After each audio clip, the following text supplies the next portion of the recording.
அக்னியை போடு மேலத்துக்கு. வெளியே வா, சீக்கிரத்துல வெளியே வா.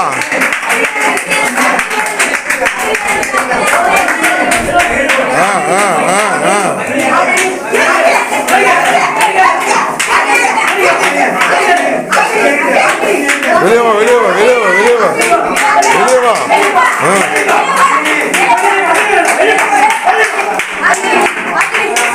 வா.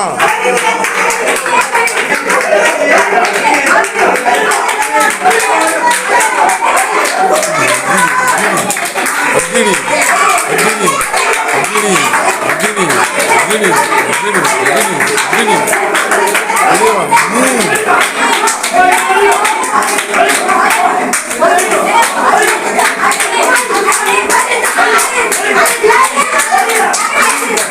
வெளியே வந்துரு, வெளியே வா.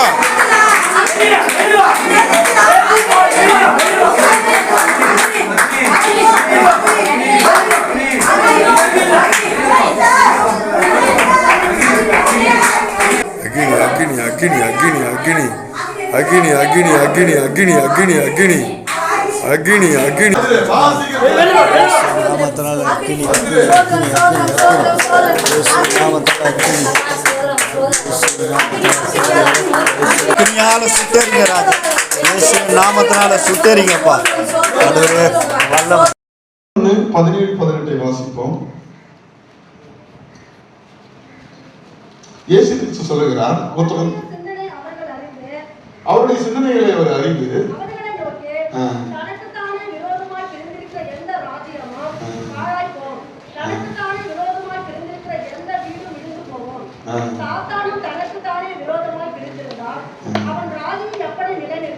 ஆமென். இயேசு கிறிஸ்து பார்த்து சொல்றான், ஒரு மனிதன் இந்த இயேசு கிறிஸ்து பிசாசை வெட்டுறாரு தெரியுமா? அவர் எப்படி தெரியுமா வெட்டுறாரு? இந்த பேயை வச்சுதான் பேயை வெட்டுறாரு. பேயை வச்சுதான். இப்ப ஒரு மந்திரவாதி கிட்ட போனீங்க அப்படின்னா பேயை வச்சுதான் பேயை வெட்டுவான். ஒரு மந்திரவாதி கிட்ட நீங்க போறீங்க அப்படின்னா உங்க வயிற்று வலி நீங்க போனீங்கன்னா அந்த வயிற்று வலி உங்களுக்கு சரியா போயிடும். அவன் ஒரு துண்ணுரையோ அல்லது ஒரு தாயத்தையோ அல்லது ஒரு அந்தோனியார் சக்கரத்தையோ போட்டு அவன் வெட்டி விட்டானா உங்க பேய் போயிடும். ஆனால் அது பேய் போனதா அர்த்தம் இல்லை, பேய் போனதா நடிக்குது. எப்படி பாஸ்டர் சொல்றீங்க அப்படின்னு கேட்டீங்கன்னா, ஒருத்தவங்களை பேயை விரட்டி அல்லது உங்களுடைய கஷ்டத்தை தீர்த்து உங்களுடைய வியாதியை உங்களிடம் விலக்கிட்டான்னா அவன் அடுத்ததா ஒரு விஷயத்தை உங்களுக்கு சொல்லிக் கொடுக்கணும். அது என்ன விஷயம் அப்படின்னா, நீ பாவம் செய்யக்கூடாதுன்னு சொல்லிக் கொடுக்கணும். ஏசு கிறிஸ்து சொல்லிக் கொடுத்தாரு, நீ பாவம் செய்யாதன்னாரு. யார் பார்த்து? ஒரு விபச்சாரியுடைய விபச்சார பாவத்தை கழுவிட்டு அவர் சொன்னாரு, இனி நீ பாவம் செய்யாத. இன்னொருத்தவங்க சொல்றாரு, கண்ணை திறந்துட்டு சொல்றாரு, கேடு உனக்கு உண்டாகாதபடி நீ இனி பாவம் செய்யாத. அப்ப எந்த மந்திரவாதியாவது, எந்த குருக்களாவது, எந்த ஐயராவது உனக்கு ஒரு வியாதியை நீக்கிட்டு அல்லது உன் கஷ்டத்தை நீக்கிட்டு அல்லது உன்னுடைய மன கஷ்டத்தை நீக்கிட்டு அவன் நீ பாவம் செய்யாதன்னு சொல்லிக் கொடுப்பானா? யாருமே சொல்லிக் கொடுக்க மாட்டாங்க, இயேசு கிறிஸ்துவை தவிர. குடிக்காத, விபச்சாரம் செய்யாத, பொய் சொல்லாத, பிறனுடைய வேலைக்காரன் நிச்சயாத, இப்படிலாம் சொல்லிக் கொடுக்கிறது யாருன்னா இயேசு கிறிஸ்து. அப்ப இயேசு கிறிஸ்து இதை சொல்லிக் கொடுக்கும் போது பிசாசுக்கு நேர் எதிரியா யார் ஆகுறா? இயேசு கிறிஸ்து ஆகுறாரு. ஏன்னா பிசாசு அற்புதம் செஞ்சுட்டு இதெல்லாம் சொல்லிக் கொடுக்காது. இப்ப சர்ச்சில மட்டும் தான் அற்புதம் நடக்குமா அப்படின்னு கேட்டீங்கன்னா, சர்ச்சில மட்டும் அற்புதம் நடக்காது. கோயில்கள்ல அற்புதம் நடக்கும், மசூதிகள்ல நடக்கும், பெரிய பெரிய சர்ச்சில நடக்கும். எல்லா மதங்களிலும் அற்புதமும் நடக்கும். அற்புதம் தான் நோய் சுகமாகும், உங்க மன கவலைகள் தீரும், பேய்கள் ஓடும்.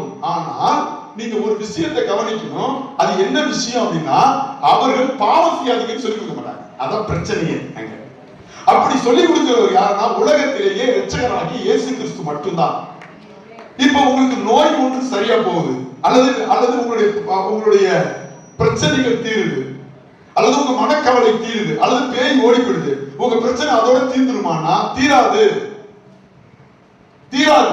ஏன் தீராதுன்னா, நீங்க தொடர்ந்து அந்த வியாதி உங்களுக்கு சரியான பிறகு அல்லது அந்த பேய் ஓடின பிறகு அல்லது உங்க மன சமாதானம் அடைந்த பிறகு நீங்க அந்த பாவத்தையே நீங்க செய்து கொண்டே இருப்பீர்களானால் ஒரு குறிப்பிட்ட காலம் வரைக்கும் வேதம் சொல்லுகிறது பாவம் தொடர்ந்து பிடிக்கும் சொல்லப்பட்டிருக்கிறது. அது உங்களுக்கு 10 வருஷமோ 5 வருஷமோ 100 வருஷமோ கழிச்சு உங்களுடைய பிள்ளைகளை அது பிடிச்சு கொண்டே இருக்கும். அதனாலதான் உலகத்திலேயே இந்தியர்கள் முன்னேறாததுக்கு காரணம் பாவத்தை விலக்கின வழிபாடு இங்க இல்லை, அதை சொல்லிக் கொடுப்பவர்கள் இல்லை அதிகம். அதனால இயேசு சொல்றாரு பிசாசுகள் என்ன பண்றது கிடையாது, பிரிஞ்சு இருக்கிறதே கிடையாது. அது உங்களை பாவம் செய்ய வைக்கிறதுக்கு அது ஒற்றுமையாக இருக்கும். ஆனால் நீங்க வேதத்தை எடுத்து ஆராய்ச்சி பாத்தீங்கன்னா இயேசுவை உபதேசிக்கிறவர்கள், உபதேசத்தை கேட்கிற விசுவாசிகள், பாஸ்டர்மாக்கள், பாதிரியார்கள், கன்னியஸ்திரிகள் இவங்க எல்லாம் பாத்தீங்கன்னா பிரிஞ்சு கிடக்குறாங்க. ஏன் பிரிஞ்சு கிடக்குறாங்க? பிசாசு அவங்க ஒற்றுமையாக இருக்க கூடாது கிடையாது. அப்ப சாத்தான் கூட்டம் ஒற்றுமையா இருக்குது, இயேசுவின் கூட்டம் பிரிந்து கிடக்கிறது. இது வேதத்தை நீங்க ஆராய்ச்சி பாத்தீங்கன்னா தெரியும். பிரைஸ் லார்ட். அப்ப 17-18 வாசிங்க. சாத்தானும் தனக்குத்தானே விரோதமாய் பிரிந்திருந்தால் அவன் ராஜ்யம் எப்படி நிலைக்கும்? உலகத்தை முக்கவாசி ஆண்டு கொண்டு இருக்கிறது யார் அப்படின்னு கேட்டீங்கன்னா பிசாசை தெய்வமா வணங்குறவர் தான். உலகத்துல இலுமினாட்டிசம் ஒண்ணு சொல்றாங்க. இலுமினாட்டிசம் அப்படின்னு சொன்னா இப்ப மோடி இருக்கிறாரு, நீங்க மோடியை மட்டும் தான் பாப்பீங்க. மோடிக்கு பேக்ரவுண்ட்ல இருந்து அவரையே மிரட்டுகிற ஒரு குரூப் இருக்குது. அந்த குரூப் ஃபுல்லா உலகம் முழுவதும் அவங்க ஒரு சங்கம் வச்சிருக்காங்க. அவங்க எல்லாம் யாருன்னு கேட்டீங்கன்னா பெரிய பெரிய பணக்காரர்கள், அதானி, அம்பானி, அது போல பில்கேட்ஸ், அது போல பெரிய பெரிய பணக்காரர்கள் ஒரு சங்கம் வச்சிருக்காங்க. அந்த சங்கம் வச்சிருக்கிற அந்த முதலாளிகள் என்ன சொல்றாங்களோ, யாரா இருந்தாலும் அவர்கள் என்ன சொல்றாங்களோ அதை செஞ்சாகணும். செய்யலைன்னா மறைமுகமாய் அவர்களை தாக்கி கொலை செய்வார்கள். இதுதான் ரகசிய அரசியல். அவர்கள் யாரை வச்சு கூப்பிடுறாங்கன்னா தலைகீழ சிலுவையை தலைகீழ வச்சிருப்பாங்க. ஒரு கண்ணு உருவம் இருக்கும். அவங்க கருப்பு உடை தான் போட்டுப்பாங்க. அவங்க கூடும்போது விபச்சாரம் செய்யணும்னு சொல்லி கொடுப்பாங்க, குடிக்கணும்னு சொல்லி கொடுப்பாங்க, போதை பொருளை யூஸ் பண்ணணும், கஞ்சா குடிக்கணும்னு சொல்லி கொடுப்பாங்க, ஏசு பொல்லாதவன்னு சொல்லி கொடுப்பாங்க, சிலுவையை கீழே போட்டு மிதிப்பாங்க. அவர்களோட ஆராதனையில ரத்தத்தை கிழிச்சி கொட்டி கடவுள் அந்த ரத்தத்தை குடிக்கிறார் அப்படின்னு சொல்லி கொடுப்பாங்க. அந்த ராஜ்யம் பிரிச்சு இயேசு சொல்றாரு, அவர்கள் ராஜ்யம் இன்றைக்கு வரை நிலைத்திருக்கிறது. இயேசு இந்த உலகத்துக்கு எப்ப வரப்போறாரோ அந்த வினாடி, அந்த மணித்துளி, அந்த நிமிஷம் வரைக்கும் பிசாசுடைய ராஜ்யம் இந்த உலகத்துல நிலைத்து நிற்கும். யாராலையும் ஒழிச்சு விட முடியாதுங்க. அப்புறம் பாஸ்டர் நீங்க சொல்றீங்களே பிசாசை போ அப்படிங்கிறீங்க, அதோட அர்த்தம் என்ன அப்படின்னு கேட்டீங்கன்னா பிசாசு இந்த உலகத்தை விட்டு போகவே போகாது. 1000 பிசாசுகள் இந்த உலகத்துல இருக்கு, கோடி பிசாசுகள் இந்த உலகத்துல இருக்குன்னா அந்த கோடி பிசாசுல ஒரு பிசாசு கூட செத்து போகாது. அப்ப எப்படி பாஸ்டர் நீங்க போங்கிறதோட அர்த்தம் என்ன அப்படின்னு கேட்டீங்கன்னா அதோடைய செயல்பாடு உங்கள்கிட்ட இல்லாம போயிடும். அவ்வளவுதான். நான் சொல்றது புரியுதுங்களா? சரி, 11:24-25 வரைக்கும் வாசிங்க. அது அப்புறம் பிறகு வாசிக்கலாம். 11:24-25 வரைக்கும் வாசிங்க. அசுத்த ஆவி ஒரு மனுஷனை விட்டு புறப்பட்டு போகும்போது, நல்லா கேட்டுங்க, எல்லாம் பைபிள் நல்லா பாருங்க. அசுத்த ஆவி ஒரு மனிதனை விட்டு போகும்போது வறண்ட இடங்களில் அலைந்து இளைப்பாறுதல் தேடியும் கண்டடையாமல். பாத்தீங்களா? இப்ப நான் ஒரு ஜெபம் பண்றேன், ஜெபம் பண்ண பிறகு ஒரு ஆவி உங்களை விட்டு ஓடி போயிடுங்க.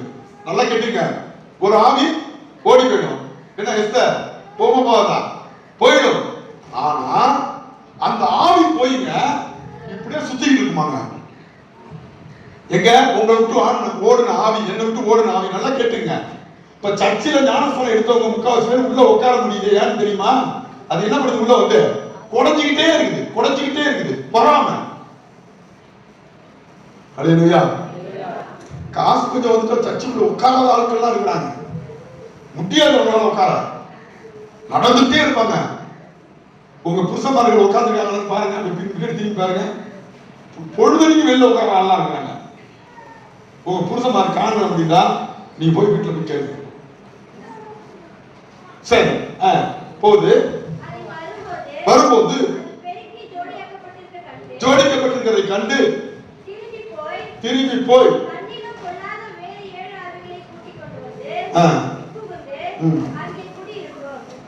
பிரிஞ்சு கிடக்குது.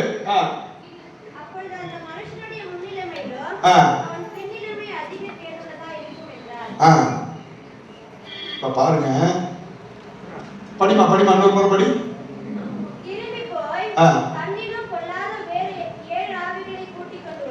இப்ப பாருங்க, நல்லா பாருங்க, ஒரு ஆவி போகுதுங்க. அதோடைய வசனம் என்ன சொல்லுது? அந்த ஆவி போய் இளைப்பாறு இல்லாம அலைதான். இளைப்பாறுதல் இல்லாம அதை படிக்கலாம். திரும்பி ஒரு முறை படிமா ப்ளீஸ். புறப்படும் போது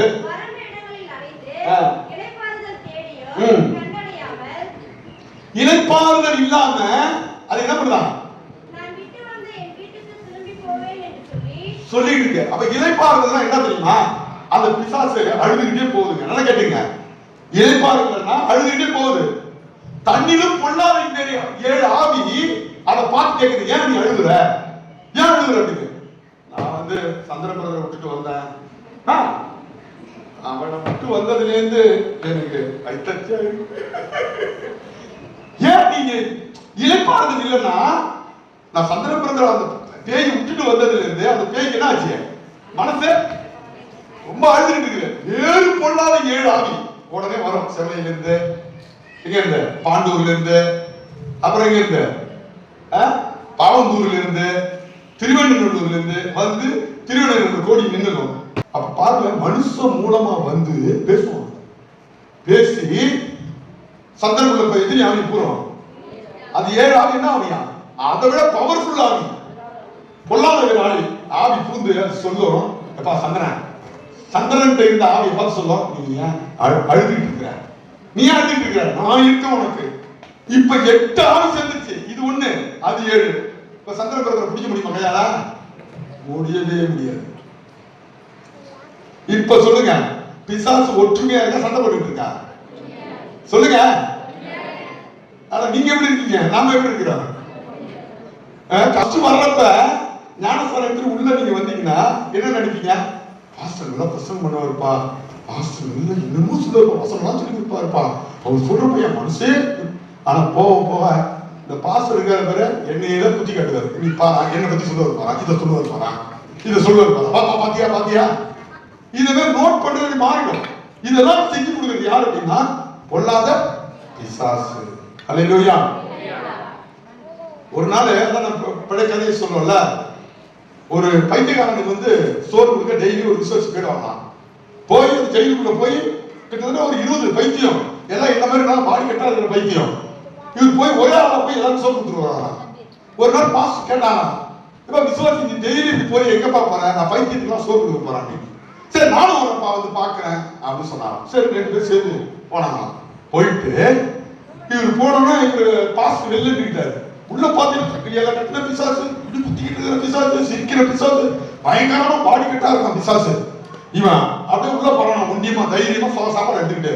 இவரு பாஸ் இவரு பரவாயில்ல அடிதான், இவ்வளவு பிசாசு இருக்கு, ஒற்றுமையா சேர்ந்து அடிச்சுட்டா என்ன பண்ணுவாங்க?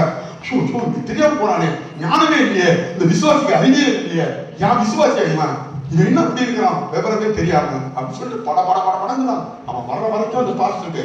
அவன் எல்லாரும் சோறு கொடுத்துட்டு வெளில வந்தான். எப்பா விசுவாசியை பார்த்து பாஸ் கேட்டானா, என்ன கேட்டானா? பைத்தியத்துக்கு 20 பைத்தியம் இருக்குது, நீ வந்து ஒரு ஆளா போய் நீ சாப்பாடு கொடுக்குற, உனக்கு எங்க அறிவு இருக்காப்பா, எல்லாம் சேர்த்துட்டு உன்னை அடிச்சுன்னா என்ன பண்ணுவேன் அப்படின்னு பாஸ்டர் விசுவாசியை பார்த்து கேட்டானா. விசுவாசி சிரிச்சா, என்ன பாஸ்டர் இது கூட உங்களுக்கு தெரியல, ஏன்பா என்னப்பா ஒற்றுமை சேர்த்து அடிச்சா என்ன பண்ணுப்பா, கேட்கிற கேள்வி போது சொல்லுப்பா அப்படின்னு. அவன் சொன்னான், பைத்தியம் என்னைக்கும் ஒற்றுமையா இருக்காது, பைத்தியம் என்னைக்கு ஒற்றுமையா. புரியுதா நமக்குள்ள? புரியுதா இல்லையா? பைத்தியம் என்ன பண்ணது இது தெரியாத பாஸ்டர், பைத்தியங்கள் ஒன்று ஒற்றுமையா இருக்காது. அது மாதிரி நிலைமையில இன்னைக்கு நம்ம என்ன பண்றோம், ஒற்றுமையா இருப்பது இல்லை. சரி, இப்ப மார்க் 5:2-12 வரைக்கும் வாசிப்போம், முடிச்சிடலாம்.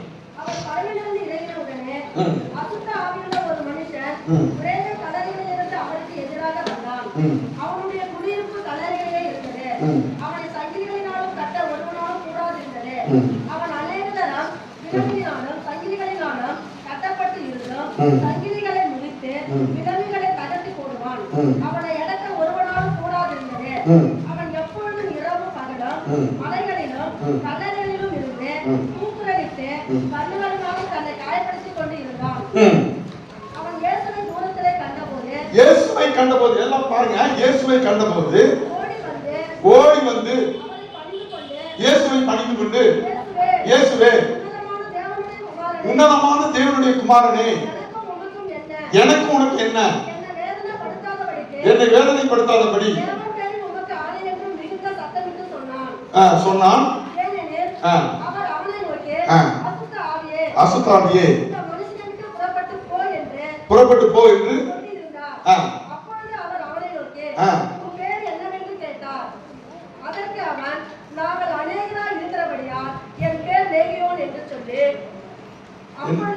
என்னங்க.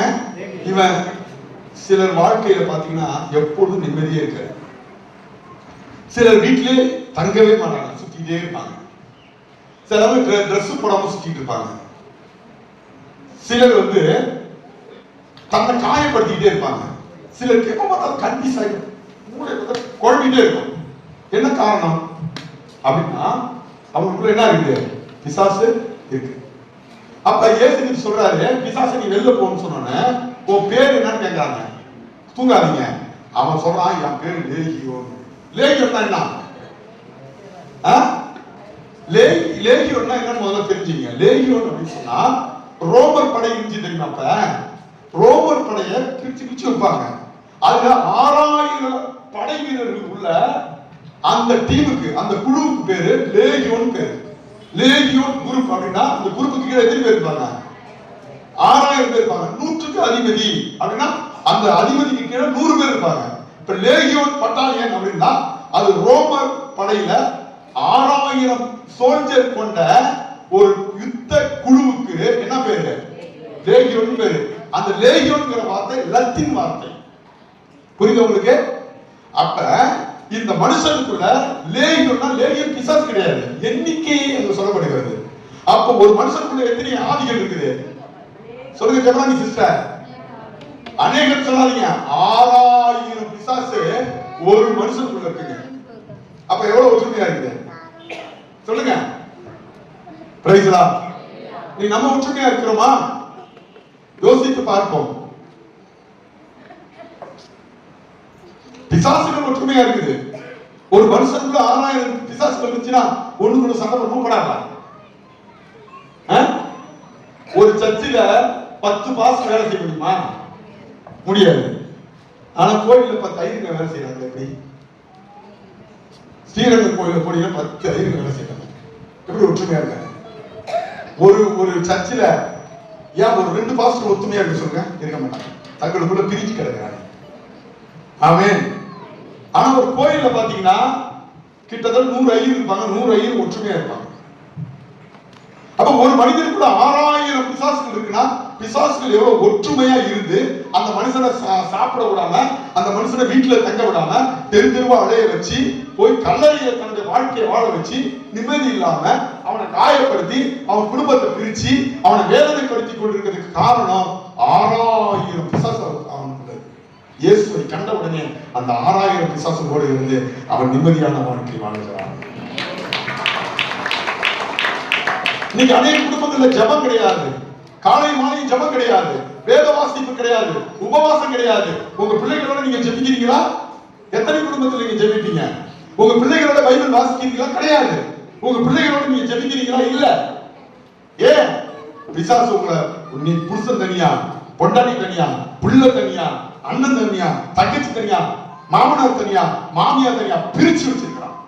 அதனாலதான் நம்ம நாட்டுல மட்டும் சபைகள் வளர்ச்சி அடையல, கிறிஸ்தவ உலகம் வளர்ச்சி அடையல. உங்க குடும்பம் ஒரு ஒற்றுமையா இருந்தா உங்களுக்கு ஒருத்தரும் ஒண்ணு பண்ண முடியும். இன்னைக்கு சவுதி அரேபியாவில இருந்து எடுத்துக்கிட்டீங்கன்னா இஸ்ரேல் நாடு வரைக்கும் நீங்க ஒற்றுமையா இருக்கிறதுக்கு காரணம் என்ன தெரியுமா? அவங்க காலையிலும் மாலையிலும் குரூப்பா ஜெபம் பண்ணுவாங்க, குரூப்பா துவா பண்ணுவாங்க. ஆமென். யோபு 1:5 வாசிங்க, முடிச்சிடுறேன். யோபு 1:5.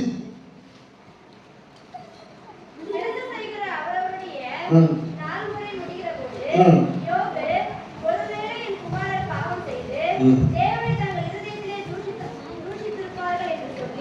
அவர்களை அழைத்தனுப்பி பரிசுத்தப்படுத்தி அதிகாரமே எடுத்து அவர்கள் எல்லாருடைய இரக்கத்தின்படியையும் சர்வாங்க தகன பலிகளை செலுத்துவார்.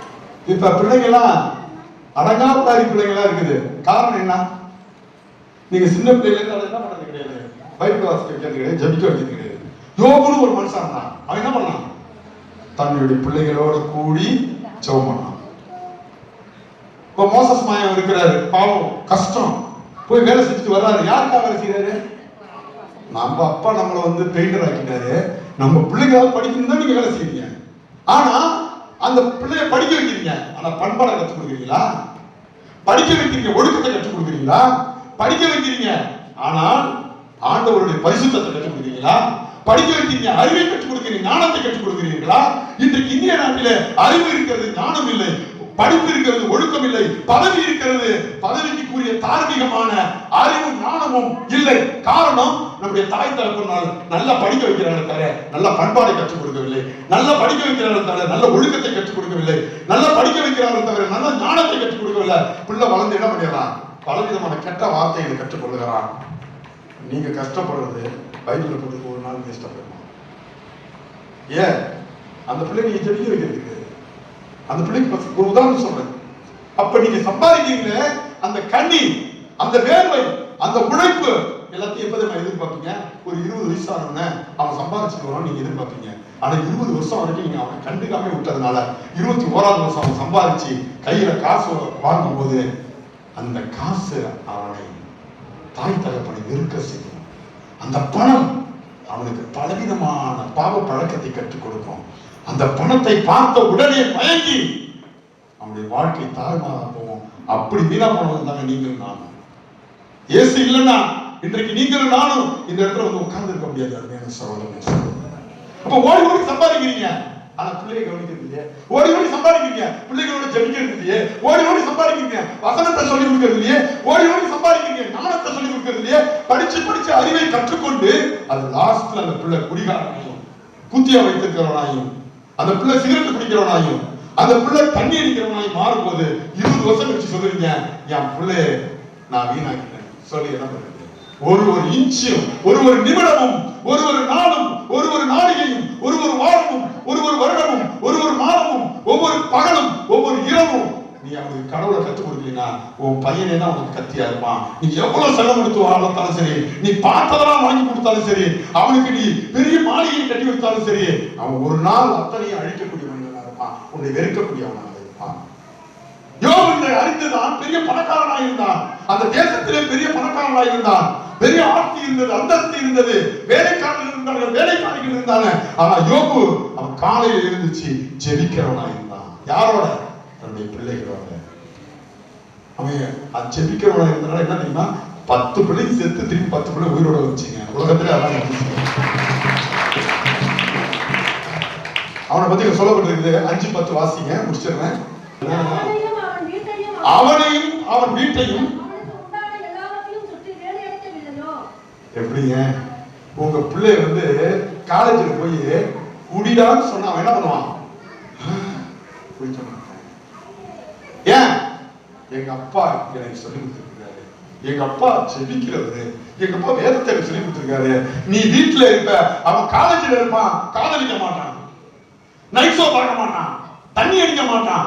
நீ ஒவ்வொரு நிமிடமும் பண்ண ஜபம் அவனை பாதுகாக்கும். இன்னைக்கு எத்தனையோ தாயார் தன்னுடைய பிள்ளையை பரதேசியாயும் தன்னுடைய பிள்ளையை விக்கிரத்தை வழங்குறவனுக்கு கல்யாணம் பண்ணி கொடுத்துட்டோம். தன்னுடைய பிள்ளைகளை இன்றைக்கு பரதேசி ஆக்கி விட்டு இன்னைக்கு தாய் தந்தையார்களுக்கு வந்து உட்கார்ந்து இருக்கீங்க. காரணம் என்ன? இன்றைக்கு நம்ம திருச்சி கிடக்கிறோம். பிள்ளையும் தாயும் ஒற்றுமையா இருக்கிறோமா? புருஷனும் பொண்டாடி ஒற்றுமையா இருக்கிறோமா? அல்லது புருஷன் பொண்டாடி ஒற்றுமையா இருக்கிற பிள்ளையும் ஒற்றுமையா இருக்கீங்களா? இல்ல. வேதம் சொல்லுது பாருங்க, அவங்க எப்படி பிரிஞ்சிருக்காங்க சொல்லப்பட்டிருக்கிறது. லூக்கா 12:53 வாசிங்க சீக்கிரம். தகப்பன் மகனுக்கும், மகன் தகப்பனுக்கும், தாய் மகனுக்கும், மகன் தாய்க்கும், மாமியா மருமகளுக்கும், மருமகன் மாமிக்கும் இருக்காங்களா இல்லையா? அப்புறம் எப்படி குடும்பம் கூடும் சொல்லுங்க. நிறைய விஷயங்கள் இருக்கிறது. நாம் ஜெபித்தோமானால் நம்முடைய குடும்பம் ஒற்றுமையா இருக்கும். உங்களுடைய ஆஸ்தி பெருகணும், உங்க குடும்பம் ஓஹோடு இருக்கணும்னா நீங்க ஒற்றுமையா இருக்கணும். அப்ப யோபுக்கு வந்தீங்கன்னா அவனை பத்தி வேதத்தில் சொல்லப்படுறீங்க, அவனை சுத்தி வேலி கட்டி இருக்கிறதுனால அவன் ஏழையா இருந்தானா பணக்காரனா இருந்தானா? அவனுடைய ஆஸ்தி பெருசா இருந்துச்சு, அவனுடைய பிள்ளைகள்லாம் ஒழுக்கமா வளர்ந்தாங்க, அவனை பற்றி பைபிள்ல எழுதப்பட்டிருக்கிறது. அதனால என்ன சகோதரனே சகோதரிகளே, இன்றைக்கு பேய் ஒற்றுமையா இருக்குது, நீங்க ஒற்றுமையா இருக்கீங்களா? நான் ஒற்றுமையா இருக்கிறேன்? கேள்வி கேட்டுட்டு போவோம். பிசாசுகள் 6000 பிசாசுகள் ஒரு மனிதனோட ஒற்றுமையா இருக்கு. ஒரு 2 பேர் சர்ச்சில ஒற்றுமையா இருக்கிறோமா? கணவன் மனைவி ஒற்றுமையா இருக்கிறோமா? பிள்ளைகளோட ஒற்றுமையா இருக்கிறோமா? மாமியார் மருமக ஒற்றுமையா இருக்கிறோமா? சாபம் இன்றைக்கு நம்ம குடும்பத்துல இருக்கு. ஒரு அம்மா பிள்ளையே பிறக்கலையா, அவங்க வந்து ஜெபம் பண்ணிட்டு போயிட்டு இருந்தாங்க. அவங்க அப்போ ஒரு தீர்க்கதரிசி இருந்தா சொன்னார், அவங்க மாமியாவை நீ திட்டு நான் திட்டுறாங்க, அவங்கள்ட்ட போய் மன்னிப்பு கேட்டேன். போய் மன்னிப்பு கேட்ட உடனே அவங்க குழந்தை பாக்கியம். எங்க சர்ச்சில் நான் வளர்ந்த சர்ச்சில் ஒருத்தர் குஷ்டரோகி ராமசாமி கிரியோன்னு இருக்கானா, நாகப்பாடின்னு ஒரு தூரம். அந்த குஷ்டரோகத்துல இருந்து அவர் வந்து இயேசு கிறிஸ்துவை ஏற்றுக்கொண்டு விடுதலையாச்சு. குஷ்டரோகம் அவர் சொல்ற சாட்சியில அவங்க அம்மாவை வயிற்றுல வச்சு மிதிச்சு அறக்கணும். அவர் சொன்னா, ஐயோ பாதி குஷ்டம் கொல்ல கைனாலாம் ஒரே மாசத்துல குஷ்டம். அப்புறம் இந்த செய்தி கேட்டு போய் அவங்க அம்மா மன்னிப்பு கேட்டாங்களா, அம்மா உலகம் இன்றைக்கு பிரிஞ்சு கிடக்குது, என்ன காரணம் தெரியுமா? இருக்காது. அன்னைக்கு யார் சாபம் விட்டா? நோவா சாபம் விட்டதுதான் இன்னைக்கு வரைக்கும் நடந்துட்டு இருக்குது. தன் பிள்ளைகளுக்கு சாபம் விட்டா பாத்தீங்களா? அதுதான் இன்னைக்கு பிரிந்து கிடக்கிறது. உலகத்தை 3ஆ பிரிக்கலாம். ஒண்ணு வந்து அமெரிக்காக்காரன், 2வது வந்து என்ன இஸ்லாமியர்களும் அதை சார்ந்தவர்களும், 3வது நம்ம யாருன்னா காம் சந்ததி. காம் சந்ததினா அடிமைகளுக்கு அடிமை வேலை செய்யறவங்க நம்மளை பிரிச்சிருக்கிறான். கருப்பா இருக்கிறோம் காம். அதுதான் இன்னைய வரைக்கும் நம்மளால என்ன பண்ண முடியும்? உலகத்துல தலை சிறந்த வாழ முடியல. நம்மை பெற்ற தகப்பன் நம்ம என்ன பண்ணான்? நீ அடிமையான இருக்குன்னு சாபம் விட்டான். அதனால இன்னைக்கு வரைக்கும் முஸ்லிம்களுக்கும் கிறிஸ்தவர்களுக்கும் ஓடி அடிமைகளாக நாம் இருக்கிறோம். அங்க இருக்கிற ஆப்பிரிக்கான கருப்பன் அடிமையா இருக்கிறான். செபீனியர்கள் அடிமையா இருக்கிறார்கள்.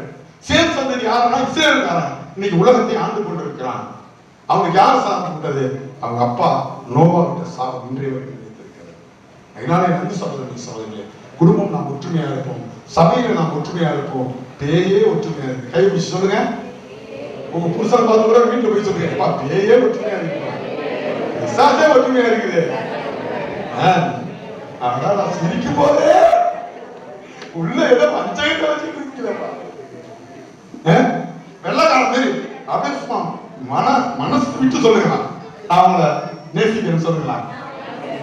உன் மாமியாவை பார்த்து சொல்லுங்க, உன் மாமியை நேசிக்க நேசிக்கிறேன், மருமகளை நேசிக்கிறேன், என் புருஷனை நேசிக்கிறேன், என் பிள்ளையை நேசிக்கிறேன். நீங்க குடும்பத்துல ஒற்றுமையா இருக்க வேண்டும். கணவன் மனைவி ஒற்றுமையா இருக்கும், பிள்ளைகள் ஒற்றுமையா இருக்கும், சேர்ந்து ஜெபிக்க வேண்டும், சேர்ந்து வேதத்தை வாசிக்க வேண்டும். சிலவற்றை நாம் விட்டு கொடுப்போமானால் தான் நம்மளால ஒற்றுமையா இருக்க முடியும். ஆமென்.